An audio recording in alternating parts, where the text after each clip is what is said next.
আরে মিয়া, তুমি সুপারস্টার মানো আর না মানো, তাতে পাবলিকের আর শাকিব খানের কিছু যায় আসে না।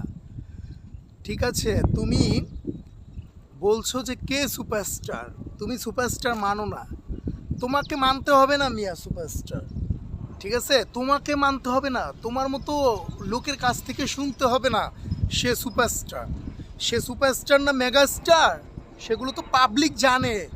দেখছো না সিনেমা হলে টিকিট পাওয়া যাচ্ছে না, বরবাদের টিকিট পাওয়া যাচ্ছে না। বরবাদ মানে পুরো বাংলাদেশকে বরবাদ করে দিচ্ছে, কোথাও কোনো টিকিট নেই। তারপরেও আহ, তাকে পরিচয় দিতে হবে, তাকে প্রুভ করতে হবে তিনি মেগাস্টার না সুপারস্টার।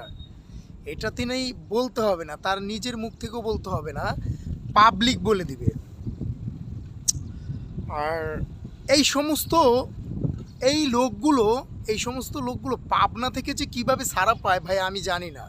মানে আমার মাথায় ধরে না এই লোকগুলো কিভাবে পাবনা থেকে ছুটে আসে। এই লোকগুলো সোশ্যাল মিডিয়াতে এসে কন্ট্রোভার্সি তৈরি করে, এবং সোশ্যাল মিডিয়াতে তারা বুঝাইতে চাচ্ছে, মানে তারা সোশ্যাল মিডিয়াতে এটা বুঝাতে চাচ্ছে যে আসলে তারা যে মেন্টালি সিক। ঠিক আছে, তো যাই হোক, প্রিয় বন্ধুগণ, আপনারা বুঝতেই পারছেন কার কথা বলছি। সেই পাবলিকগুলোর নাম নেওয়ার মতো রুচি আমাদের নেই।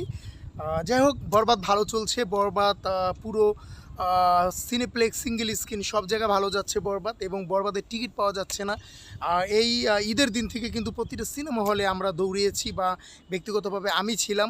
আমি গিয়ে গিয়ে দেখেছি আসলে কোথায় কি কিভাবে কি হচ্ছে, বা এই যে সিনেপ্লেক্সগুলোতে দেখেছি যে আসলে টিকিট পাওয়া যাচ্ছে না। দর্শকের যে একটি আকাঙ্ক্ষা, বা দর্শক যে আসলে বরবাদ দেখার জন্য কতটা উন্মুখ হয়ে আছে, সেটা কিন্তু আমরা বিভিন্ন জায়গায় গিয়ে দেখেছি।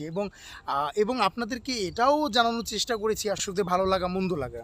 মেন টপিক হচ্ছে বরবাদ 100 কোটি টাকা বিজনেস করুক, বরবাদের জন্য খুব ভালো দোয়া থাকবে।